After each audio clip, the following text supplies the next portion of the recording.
For today's video ay mag-unboxing and review tayo ng Panasonic cordless steam iron.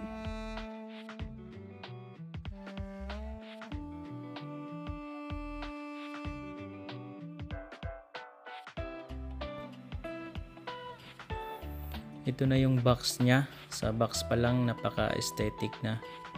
Panasonic pala yung brand. Nabili namin ito sa Amazon.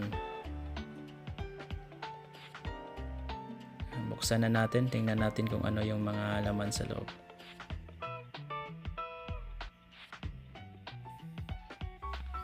Ito na yung iron natin. Uy, may cover case pala siya. Yung nagpapaganda siya kanya para to keep protected and iwas sa alikabok. So ito na yung iron. Yan, meron siyang water tank at saka yung kanyang temperature control pad at saka ito yung power base niya. So dyan natin i-charge yung ating steam iron. So ito na yung water tank, yung water refill cover. So para sa steam.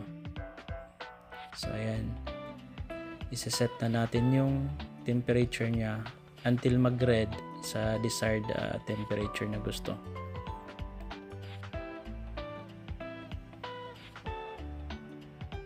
Hintayin lang natin na mag-stable yung red niya, meaning na-reheat na siya.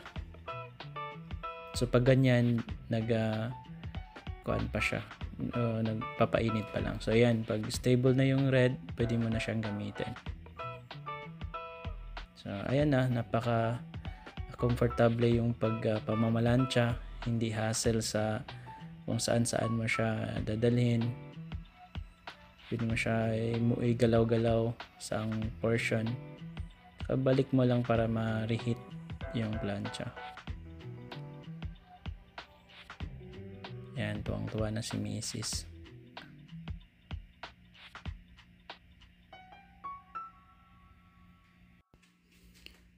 Based on my experience and maybe na-experience nyo din na mahirap talaga magplansya pag may cord.